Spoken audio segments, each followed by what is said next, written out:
উলামায়ে কেরাম রয়েছেন, তাদেরকে তুমি জিজ্ঞাসা করো, তার উপরে তুমি আমল করো। ও কোথায় যাবে না যাবে ও হিসাব দেবে, আপনার কোনো গুনাহ হবে না।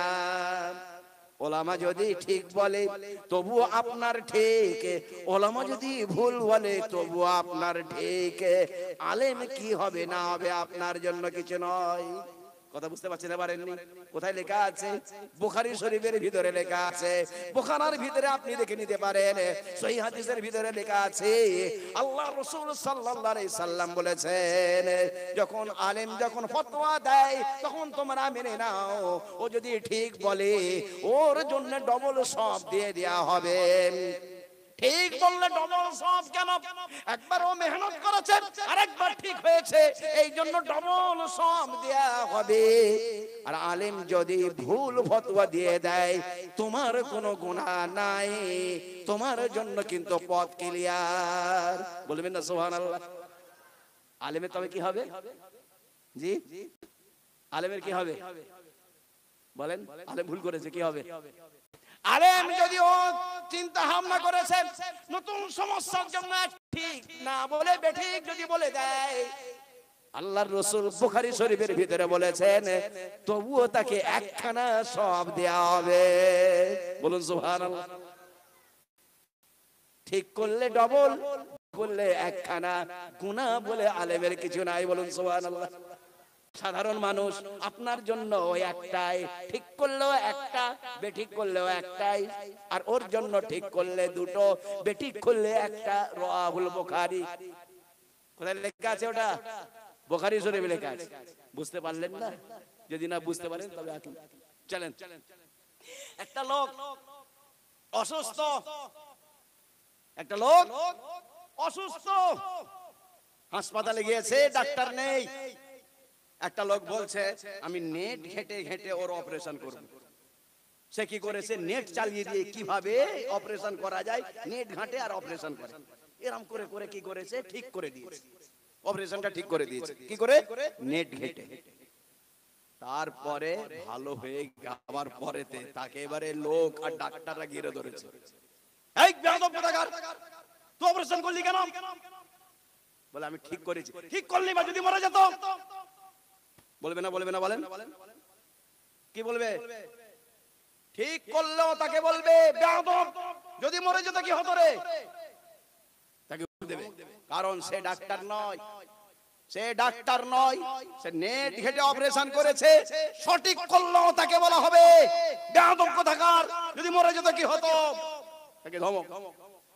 আচ্ছা, একটা ডাক্তার স্মার্ট, সে এসেছে, সে এসে অপারেশন করেছে, ভুল অপারেশন করেছে, তারপরে লোক মরে গেছে। কি বলবে? বলবে কি এটা ভাগ্যে ছিল তাই হয়েছে। বলবে না? বলবে না? বলবে না? বলবে না? বলেন। ঠিক তদ্রুপ ডাক্তার ভুল করলে বলে এটা কি হয়েছে? ভাগ্যে হয়ে গিয়েছে। স্মার্ট মানুষ, তা সত্ত্বেও ভুল করেছে, এটা ভাগ্যে হয়ে গিয়েছে, কিছু করার নেই, তার জন্য কোনো ফাইন নেই, ওর বেতন খানা কাটা হবে না, ওকে ওই বেতনই দেওয়া হবে যে বেতন নির্ধারিত আছে। হাসপাতালে ডাক্তার ভুল অপারেশন করলো, বেতন খানা তার কাটা হয় না, বলা হয় ভাগ্যে ওর ছিল, এই জন্য ও মরে গিয়েছে। নতুন কোন এক্সপার্ট সে যদি বলে আমি নেট ঘেটে অপারেশন করে দেব, তবে কিন্তু ডাক্তার বাবুরা ওকে ধমক দেবে। ঠিক হলেও বলবে কি যদি মরে যেত তোর তবে কি হতো রে? আল্লাহ রাসূল বলেন মান জাহাদা, যে মানুষটা সে মেহনত করলো, ফাসাবা ঠিক করলো, ফলাফল জানান তাকে ডবল সওয়াব হবে। আর যে মানুষটা মজাহিদা করলো, হাকামা ভুল ফয়সালা দিয়ে দিল বা একটা গলত বলল, ফালাহু আজরুন, তাকে কমপক্ষে একটা সওয়াব দিয়ে দেয়া হবে। আলেম মানুষের সঙ্গে থাকবে, তোমাকে তো একটা সওয়াব হবে, তোমার কোনো জিজ্ঞাসা নাই। আলেমের সওয়াবখানা একটু কমিয়ে দেয়া হবে, এর বেশি কিছু নাই। কথা বুঝতে পারলেন না? বললেন না? জি, কথা বুঝে আসলো? ক্লিয়ার হলো? আল্লাহ তাআলা বোঝার তৌফিক দান করুন। সকলে আল্লাহুম্মা আমিন। সকলের কাছে শিক্ষা নেওয়া যায়, আলেম আলেমের মতো চলবে, সাধারণ মানুষ সাধারণ মতন চলবে, কেউ কারোর বিরোধিতা করবে না। কোন মানুষ যদি বিরোধিতা করে তার কিন্তু ক্ষতি হয়ে যাবে। খবরদার খবরদার এটা করবে না। সাধারণ মানুষের কাছ থেকেও জ্ঞান নেওয়া যেতে পারে, সাধারণ মানুষের কাছ থেকেও শিক্ষা নেওয়া যেতে পারে। কেমন করে? মাতাল মানুষটা ওই জায়গায় পড়ে আছে, এই মানুষটা বলছে কি? বলছে আমি নামাজ না পড়তে পারি, আমার ঈমান ঠিক আছে। অনেক মাতাল বলে না, কি বলে? নামাজ না পড়তে পারি, ঈমান আমার ঠিক আছে। বলে না, বলে না? কি বলতে চাইছেন? নামাজকে আমি অস্বীকার করবো না, নামাজ নামাজের জায়গায় ঠিক আছে। আমি গুনাহগার, আমি কিন্তু আমি নামাজকে বিশ্বাস করি। ওই মানুষটা ইমানদার, ইমান আছে ওর। ও বলছে আমি নামাজ না পড়তে পারি, আমার ইমান ঠিক আছে। সাধারণ মানুষ। আর একজন প্রফেসর, সে না কি করছে, বিজ্ঞান পড়াচ্ছে। পড়াতে পড়াতে পড়াতে এমন জায়গায় পৌঁছে গেল, মুসলমানের ছেলে ডাক্তার সামির উদ্দিন নাম তার, বিজ্ঞান পড়াতে গিয়ে বলছে আমি আল্লাহ টাল্লাহ মানি না।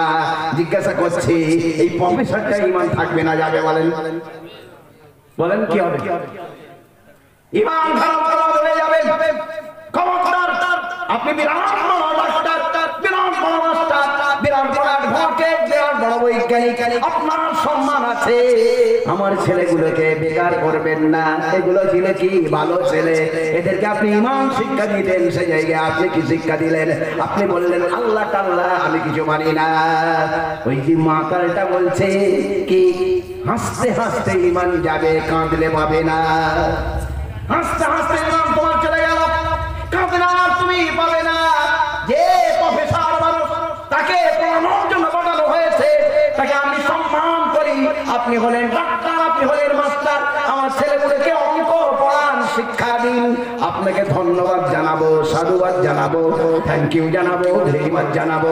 কিন্তু আমাদের ছেলেদের কোটি মগজের ভিতরে বিষ খানা যে ঢুকিয়ে দিয়েছে, আপনার জন্য বেতন নেওয়াটা হারাম হবে।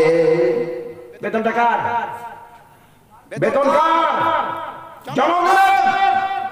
জনগণের বেতন নিয়ে জনগণের কষ্টগুলোকে বেঈমানি শেখাচ্ছেন। লজ্জা করে না আপনার? আপনার বিষয়বস্তু কি ছিল?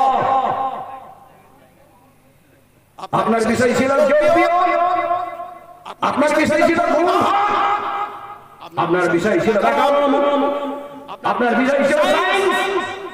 এই জায়গা থেকে আপনি বিষয়বস্তু থেকে সেখানে কি আল্লাহ তাআলাকে আমি মানি না? একটা মুসলমান জোয়ান ছেলে জামাতে গিয়ে দাঁড়িয়ে নিয়ে সেখানে পড়াচ্ছে বলে তাকে গিয়ে আমি টোনটিটকারি মেরে বলছেন আল্লাহ তাআলা মানি না। মুসলমান যদি হয় তবে তার ঈমান থাকবে না যাবে? আগে জিজ্ঞাসা আমার, বলেন যাবে না থাকবে? যাবে। বিয়ে থাকবে না যাবে? বলে হুজুর সব কথা তো এই মেয়ের উপর আঘাত, ওইখানে আঘাত, ওখানে ব্রেক। ভালো করে শুনে রাখুন, বিয়েটা হয়ে যাবে। যদি হজ করে থাকে হজটা করতে হবে। একে বলা হয় মুরতাদ। হবে তা আমানু, তার আমল সব বরবাদ। যে মুরতাদ হয়েছে তার আমল, হজ হোক, নামাজ হোক, ঈদ হোক, সব তার বরবাদ। বিয়ে হোক, সব বরবাদ। আবার তাকে কলমা পড়তে হবে, আবার তার বিয়ে দিতে হবে, আবার তার হজ করাতে হবে। যেহেতু এটা গণতন্ত্র রাষ্ট্র, এই জন্য এখানে এই বলা হবে, আর কিছু নয়। ইসলামিক রাষ্ট্রে কিন্তু দণ্ড আছে, ইসলামিক রাষ্ট্রে মৃত্যুদণ্ড আছে। এটা ইসলামিক রাষ্ট্র নয়। এখানে বুঝিয়ে দেওয়া হবে এটা করবেন না ভাই, এটা খারাপ জিনিস, এটা করবেন না। আমাদের আমরা যখন পড়াশোনা করেছি, আমাদের ওখানে একজন ভোলানাথ বাবু ছিলেন, ডান হাত কাটা, বাম হাতে আমাদেরকে পড়িয়েছেন। তিনি আমাদেরকে শিখিয়েছেন ভোলানাথ বাবু হিন্দু ভাষায়। উনি বলেছেন লা ইলাহা ইল্লাল্লাহ, আল্লাহ ব্যতীত কোনো উপাস্য নেই, মুহাম্মাদুর রাসূলুল্লাহ, মুহাম্মদ সাল্লাল্লাহু আলাইহি ওয়াসাল্লাম আল্লাহর পাঠানো রাসূল। এটা হলো ইসলামের মূল বাক্য। কোন আলেমের কাছে আমি শিখিনি, আমি ভোলানাথ বাবু হাত কাটা মাত্রার কাছে শিখেছি। বলুন সেই মানুষটা আমার অন্তরে আজও আছে না নেই? একজন হিন্দু হাত কাটা বাম হাতে শিখিয়েছে, অন্তরে এখন আছেন, মারা গিয়েছে। কারণ ওনার কাছে আমি কলমাটা মানেটা জেনেছিলাম, লা ইলাহা ইল্লাল্লাহ মুহাম্মাদুর রাসূলুল্লাহ মুখস্থ ছিল, মানে জানতাম না উনি ওই মানেটা বলেছিলেন। তারপরে জিজ্ঞাসা করেছিলেন, জানো ইসলামিক মূল ভিত্তি কটা? ওই যে না, বলে 5খানা, কলমা, নামাজ, রোজা, হজ, যাকাত। ওনার কাছে শিখেছিলাম। দারুল উলুম দেওবন্দে একজন শিক্ষক হযরত মাওলানা আব্দুর রহিম বাস্তাবি, আব্দুর রহিম বাস্তাবি রহমাতুল্লাহ আলাইহি, উনি ওনার মুখে আমি নিজে শুনেছি। আমি কায়দা আম্মা পাড়া একজন হিন্দু মাস্টারের কাছে শিখেছি। হিন্দু মাস্টারের কাছে কায়দা আম্মা পাড়া শিখেছেন কে?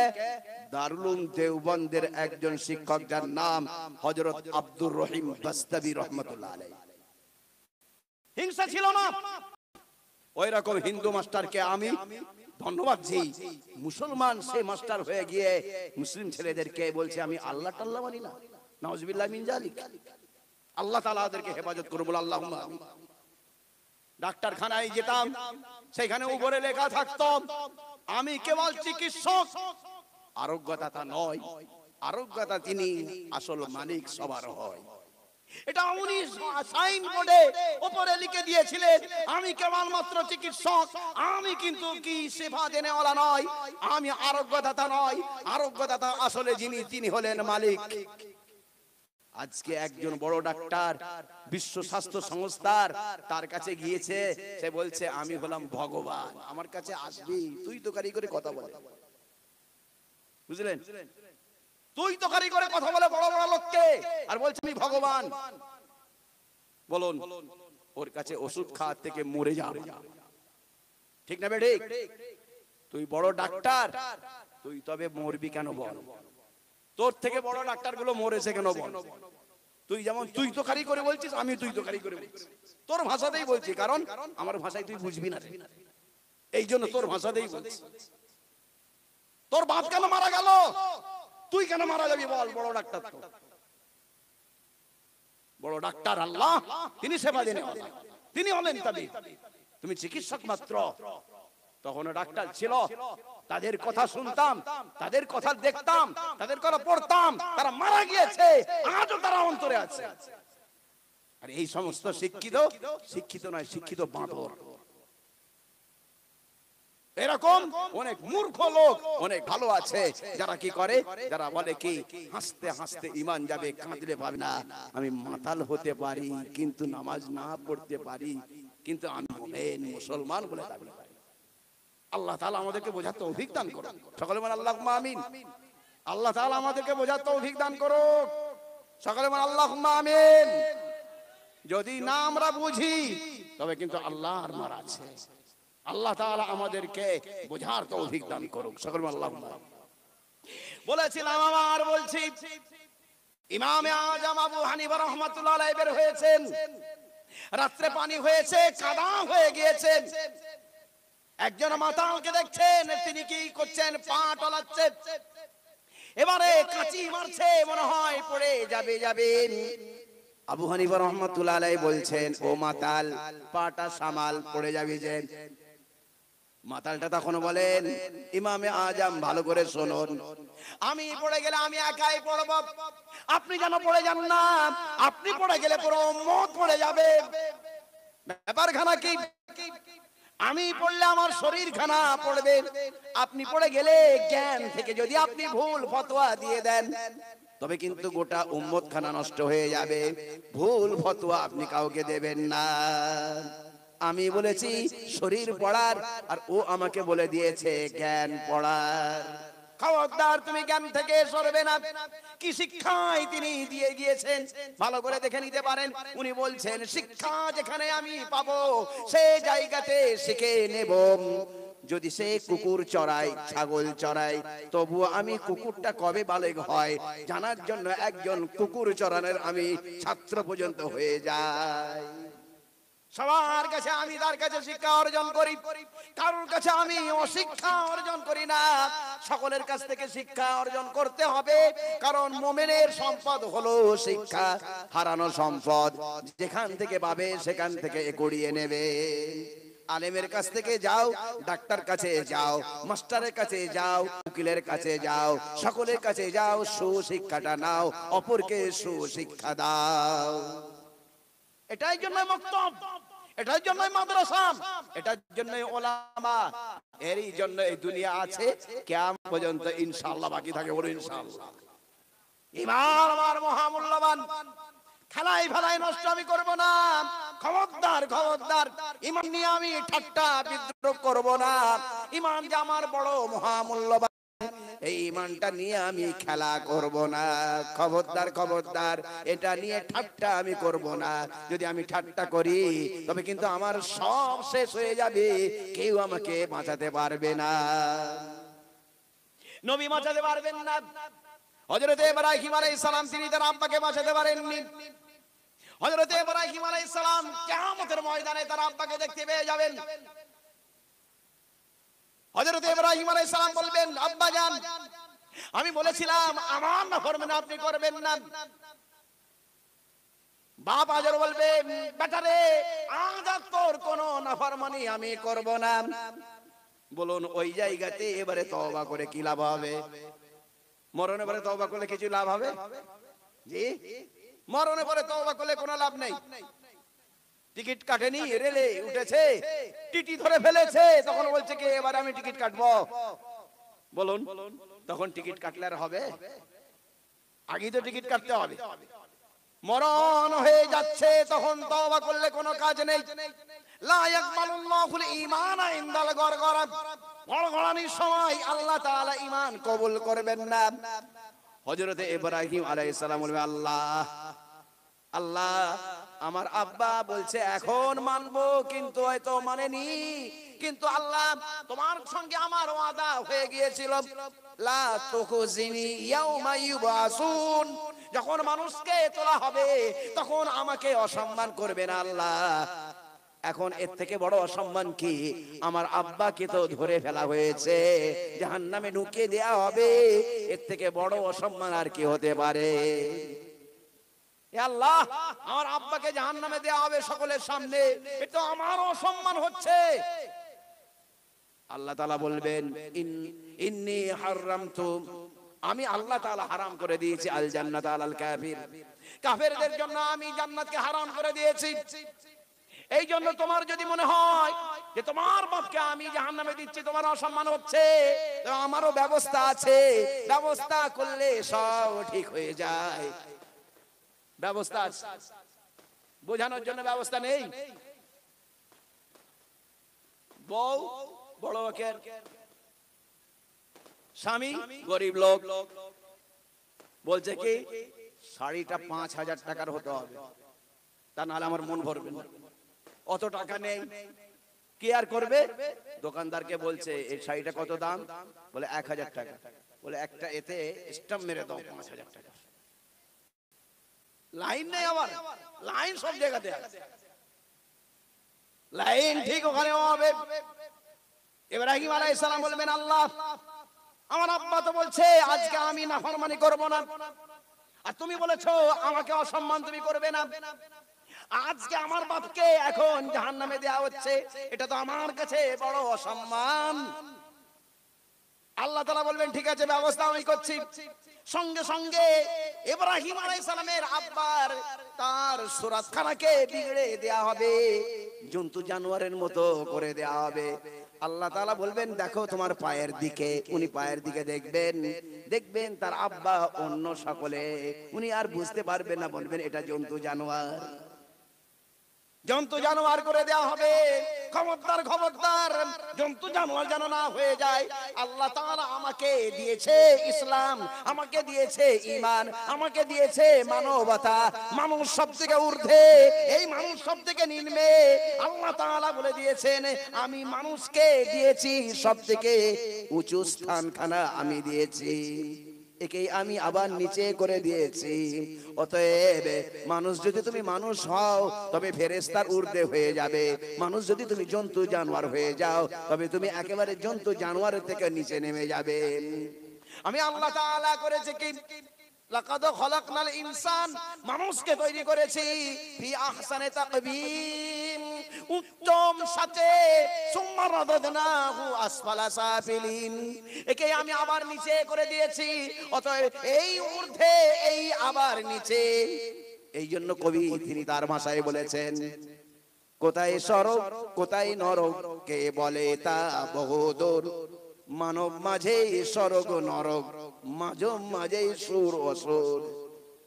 কে বলেছে জান্নাত দূরে, কে বলেছে জাহান্নাম দূরে, কে বলেছে শয়তান দূরে, কে বলেছে ফেরেশতা দূরে? এই মানুষের কাছে আছে জান্নাত, এই মানুষের কাছে আছে জাহান্নাম, এই মানুষে আছে ফেরেশতা, এই মানুষে হয়ে গেছে শয়তান। আল্লাহ তাআলা আমাদেরকে বোঝার তৌফিক দান করুন। সকলে আল্লাহুম্মা। আমি পরিবর্তন হলে আমার অনেক বড় দাম, তা না হলে কাল কিয়ামতের ময়দানে ছুটবে কাল ঘাম। খুব সাবধান। তারা তাদের ভাষায় বলেছে, যে যার ভাষায় বলেছে, আল্লাহ আল্লাহর ভাষায় বলেছে, রাসূল রাসূলের ভাষায় বলেছেন, কবি কবির ভাষায় বলেছেন, নবী নবীর ভাষায় বলেছেন, যে যার কথা বলে দিয়ে গেছেন, তারা তাদের ভাষায় বলে দিয়ে গেছেন। দেখতে পাই, আমি শুরুতেও বলেছি, আজও বলেছি, আমার নবী তিনি মানবতার কথা তিনি তার ভাষায় বলেছেন, কবি কবিতার ভাষায় তিনি তার ভাষায় বলে দিয়ে গেছেন। দেখে নিতে পারেন, একখানা নয় দুখানা নয়, কবি নজরুল ইসলাম এক জায়গা নাই দু জায়গা নাই, বহু জায়গায় পৃষ্ঠার উপরে পৃষ্ঠা বলেছেন, গাহি সামনের গান। দেখে নিতে পারেন, যেখানে গিয়ে মিশে গিয়েছে হিন্দু মুসলমান, পৃষ্ঠার উপরে গাহি সামনের গান, যেখানে গিয়ে মিশে গিয়েছে বৌদ্ধ খ্রিস্টান, গাহি সামনের গান, যেখানে গিয়ে উঠে গিয়েছে যাবতীয় ব্যবধান। দেখে নিতে পারে, তোমার বাণী রে করিনি গ্রহণ, ক্ষমা করো হযরত, ভুলিয়া গিয়াছি তব আদর্শ, তোমার দেখানো পথ, ভিন ধর্মীর পূজা মন্দির ভাঙিতে আদেশ দাওনি হে বীর, তলোয়ার তুমি দাওনি হে প্রভু, দিয়াছ অমর বাণী, মোরা ভুলে গিয়ে তব উদারতা, করিয়াছি সার ধর্মান্ধতা, বেহেশতে হতে ঝরে না কো তব রহমত, ক্ষমা করো হযরত। এইভাবে তারা গিয়েছেন, সব জায়গাতে আছে। আমি যেখান থেকে পাবো নব, আমার কাছে আছে দ্বীন ও শরিয়াত, আমি অন্য জায়গায় যাব না, বলুন ইনশাআল্লাহ। সকালে বলেন আল্লাহ তাআলা আমাদেরকে বোঝার তৌফিক দান করুন। সকলে আল্লাহুম্মা আমিন। আমাদের মাদ্রাসায় একজন শিক্ষক ছিলেন, তার নাম হলো লতিফুর রহমান আল বাহরাইচি। 2000 সালে উনি চলে গিয়েছিলেন আরব ভূখণ্ডে। তারপরে উনি আরব ভূখণ্ডে গিয়ে একটা কাজ করলেন, হযরতে আবু হানিফা রাহমাতুল্লাহ আলাইহির হাদিসগুলো জমা করলেন, বিভিন্ন মুহাফিজ খানা থেকে উনি হাদিস জমা করলেন। আবু হানিফার উপরে অপবাদ, ইনি নাকি হাদিস জানতেন না, এই অপবাদ ভালো করে বুঝে রাখুন, নেটে খুঁজে দেখুন। কিতাবটার নাম আল মাওসুআতুল হাদিসিয়া লিমারবিয়াতিল ইমাম আবি হানিফা। এটা লিখেছেন কে? লতিফুর রহমান বাহরাইচি, আমার মাদ্রাসার প্রাক্তন শিক্ষক। এখন সৌদি আরব তাকে জায়গা দিয়েছে, ফাঁসি দেয়নি। কি দিয়েছে বললাম? কি দেয়নি? ফাঁসি দেয়নি, জায়গা দিয়েছে, বলছে আপনি এই জায়গায় থাকুন। আবু হানিফা রাহমাতুল্লাহ আলাইহির উনি ওদের থেকে প্রমাণ দিয়ে 10,000 হাদিস ছেপেছেন, বলুন সুবহানাল্লাহ। 20 খণ্ড, বুখারী থেকেও 3 গুণ বড় এবং তার থেকে আকারে 10 গুণ বড় 20 খণ্ড। ওইটার দাম 7,500 টাকা। বুঝতে পারলেন? এত বড় কিতাব আবু হানিফা রাহমাতুল্লাহ আলাইহি আরব ভূখণ্ড থেকে তাদের কাছ থেকে তাদেরকে চাপে ওখানে কাজ করে দিয়েছেন। আমার মাযহাব আছে, ছিল, কিয়ামত পর্যন্ত থাকবে, বলুন ইনশাআল্লাহ। মেটাতে চাইবে তারা মিটে যাবে, আমরা নেক হই, আমরা এক হই, আমরা বুঝি। আল্লাহ তাআলা আমাদেরকে বোঝার তৌফিক দান করুন। সকলে আল্লাহুম্মা আমিন। আমার বিভিন্ন কিতাব আপনারা দেখেছেন, তবু আরেকবার দেখিয়ে দিচ্ছি, এগুলো সব আমারই লেখা। তার মধ্যে এই কিতাবটা মনে হয় নতুন, এটা মনে হয় আপনার কাছে নেই নাকি? আছে কিতাবুল মাসাইল, কলমা, নামাজ, রোজা, হজ, যাকাত, ওযু, গোসল, টাইম টেবিল, খুতবা, 5000 মশলাকে পাঁচ করা হয়েছে।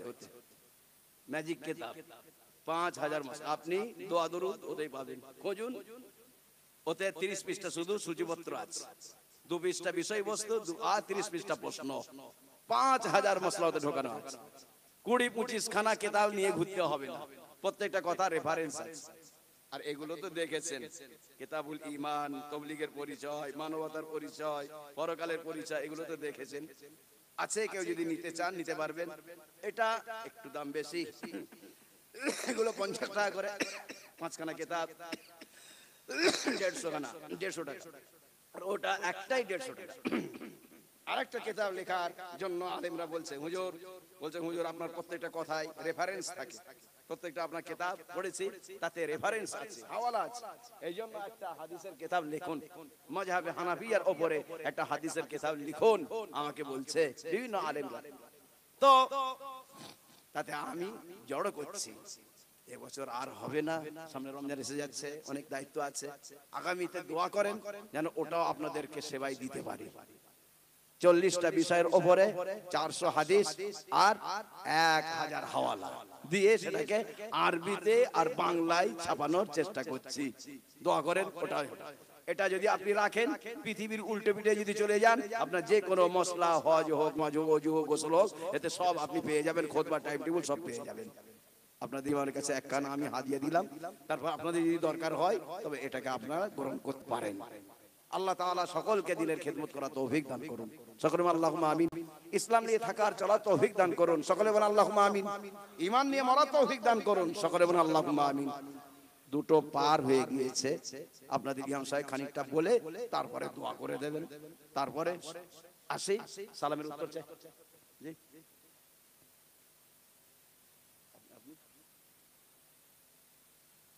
আলহামদুলিল্লাহি রাব্বিল আলামিন। اللهم صل على محمد وعلى آل محمد. اللهم ربنا آتنا في الدنيا حسنة وفي الآخرة حسنة وقنا عذاب النار. اللهم إنا نسألك من خير ما سألك منه نبيك محمد صلى الله عليه وسلم، ونعوذ بك من شر ما استعاذ بك منه نبيك محمد صلى الله عليه وسلم، وأنت المستعان وعليك البلاغ ولا حول ولا قوة إلا بالله. يا الله আমাদের চলে যাওয়া নসলের গুনাহ খাতাকে ক্ষমা করো, জাহান্নাম থেকে মুক্তি দান করো, জান্নাত নসিব করো। ইয়া আল্লাহ তুমি আমাদের ইহকাল পরকালে সুখ শান্তি সমৃদ্ধি দান করো, ইসলাম নিয়ে থাকার চলা তৌফিক দান করো, ঈমান নিয়ে মরা তৌফিক দান করো, রোগ জ্বালা দুঃখ কষ্ট আপদ বিপদ থেকে হেফাজত করো। ইয়া আল্লাহ সুসন্তান দান করো, হায়াতে তয়্যিবা মুবারাকা তয়্যিবা দান করো। ইয়া আল্লাহ যাবতীয় অসুবিধাকে দূর করে দাও, সমস্ত রকমের সুবিধা তুমি তৈরি করে দাও, দিনের পথে চলা আমাদের জন্য সহজ করে দাও, ইসলাম নিয়ে থাকার চলা তৌফিক দান করো, ঈমান নিয়ে মরা তৌফিক দান করো।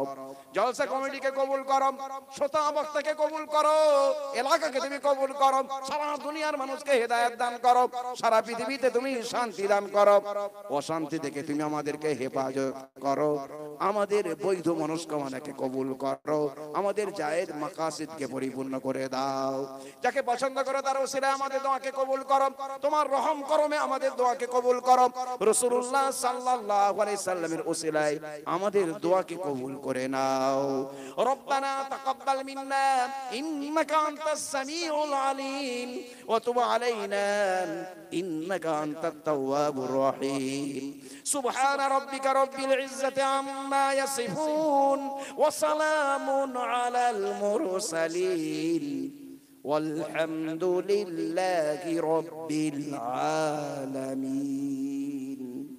সালামের উত্তর চাই। আসসালামু আলাইকুম।